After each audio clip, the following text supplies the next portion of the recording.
किसी ने बड़े कमाल की बात कही है कि जेब खाली हो फिर भी मना करते नहीं देखा, मैंने पापा से अमीर इंसान नहीं देखा। नमस्ते दोस्तों, मेरा नाम है आरजे कार्तिक। माँ की ममता पर, मम्मी के प्यार पर काफी कुछ लिखा गया, लेकिन पापा के बारे में लिखने वाले बड़े कम हैं। फादर का इंपॉर्टेंस क्या है, पापा का महत्व क्या है, उस पर एक छोटी सी कहानी है, बहुत इंटरेस्टिंग कहानी है। एक लड़का जो इंजीनियरिंग की तैयारी कर रहा था, उसे उसके फादर हमेशा कहा करते थे कि बेटा फोकस करो, पढ़ाई करो, इंजीनियरिंग की तैयारी करो, बड़ा इंजीनियर बनो। लेकिन उस लड़के की सिर्फ एक विश थी, उसे बाइक चाहिए थी। वो अक्सर अपने फादर से कहता था, मेरे दोस्तों के पास में गाड़ी है, गाड़ी से कोचिंग आते हैं, मैं पैदल पैदल जाता हूँ, क्या चल रहा है पापा। बहुत बार वो अपने फादर से डिबेट करता था, बहस करता था। एक दिन उसके फादर ने उसको काफी कुछ सुना दिया, डांट दिया कि तुम्हें पता नहीं है कैसे मैं घर चला रहा हूँ, ये वो। लड़के का दिमाग ठनक गया। वो होता है ना, आजकल यंगस्टर को बड़ी जल्दी गुस्सा आया, तो उसे लगा कि पापा कुछ तो भी बोलते रहते। उसने डिसाइड कर लिया कि वो आज ही ये घर छोड़ करके चला जाएगा, इस फैमिली में रहना नहीं उसको, गलत लोगों के साथ में रहने लग गया। पता नहीं क्या उसके दिमाग में चल रहा था। उसके फादर बाहर गए थे मार्केट, मम्मी भी साथ में गई हुई थी। लड़का अकेला था, उसके दिमाग में सब चल रहा था। उसने डिसाइड किया बाहर चलते हैं, छोड़ देते हैं। तभी उसने देखा कि फादर जो थे वो पर्स ले जाना भूल गए थे। उनका जो पर्स था वो टेबल पर रखा था। उसने कहा बस पैसे भी तो चाहिए, लेकर के चलते हैं, बहुत माल छुपा रखा है।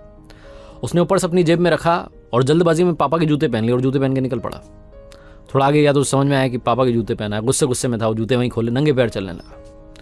पैर में कांटा चुभ गया, तब भी चले जा रहा था, बड़बड़ा रहा था, मेरे पापा ऐसे वैसे, बेकार आदमी है, ये है वो है। घर पे मुझे एक मेरी विश थी, वो भी कंप्लीट नहीं कर पा रहे। बहुत कुछ सोच रहा था।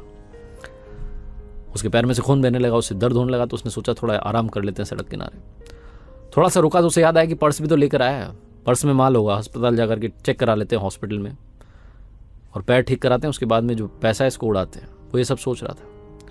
अस्पताल जाने से पहले उसे लगा कि एक बार पर्स देख तो लें, इसमें पैसा कितना है। तो उसने वो पर्स खोल करके देखा तो चौंक गया। अंदर सिर्फ 100 की नोट रखी थी। पर्स वैसे तो बड़ा मोटा दिख रहा था, लेकिन अंदर कागज ही कागज रखे थे। उसे फिर से गुस्सा आने लगा कि मेरे पापा क्या कर रहे हैं, बिल्कुल गरीब हैं क्या, 100 की नोट रख रखी है बस। फिर उसे लगा इतने सारे कागज हैं, देखता हूं क्या कागज है। पहला कागज निकाला तो पर्ची थी उधारी की।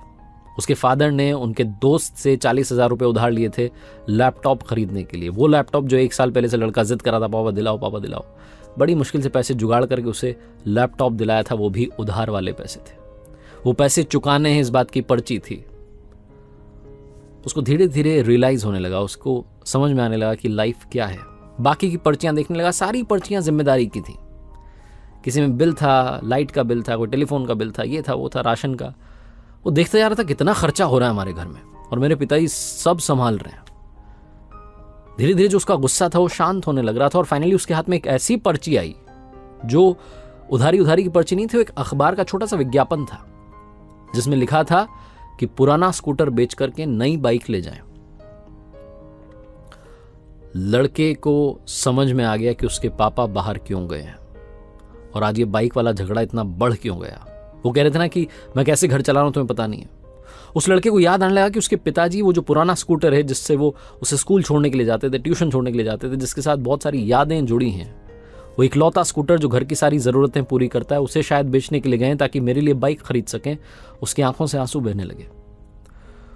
वो दौड़ने लगा वापस अपने घर की तरफ। पैर में कांटा चुभा है, खून बह रहा है, बहने दो। दौड़ करके घर पहुंचा तो वहां फादर नहीं थे, मम्मी भी नहीं थी, मार्केट गए हुए थे। वो जो अखबार का विज्ञापन का टुकड़ा था उसमें पता देखा, और उसी पते पर फटाफट से पहुंच गया। देखा तो पापा वहां पर बात कर रहे थे, स्कूटर बेचने की तैयारी चल रही थी। उसने पिताजी के पैरों में गिर करके माफी मांग ली कि पापा नहीं, स्कूटर मत बेचिए, मैं एक दिन इंजीनियर बनूंगा, कमाल का बनूंगा, और बहुत सारा पैसा कमाऊंगा। ये दिन वापस नहीं आने दूंगा, आप प्लीज ये स्कूटर से वापस चलिए ना, घर चलते हैं, इसके साथ बहुत यादें जुड़ी है, इसको घर में ही रखना है। रोने लगा, माफी मांगने लगा कि मुझे सब समझ में आ गया पापा, आज मैं बहुत बड़ा पाप करने निकला था, मैं घर से बाहर भाग रहा था, आपका पर्स भी चुरा लिया था, लेकिन वो पर्स नहीं चुराता तो शायद मुझे आपकी इंपॉर्टेंस पता नहीं चलती। छोटी सी कहानी, लेकिन यही सिखाती है लाइफ में। बस ये याद रखिएगा कि इस दुनिया में सबसे अमीर इंसान कौन है। जेब खाली हो फिर भी मना करते नहीं देखा, मैंने पापा से अमीर इंसान नहीं देखा। हमारे माँ बाप जो होते हैं उनकी आंखों में सिर्फ 2 बार आंसू आते हैं। पहला लड़की घर छोड़े तब, और दूसरा लड़का मुंह मोड़े तब।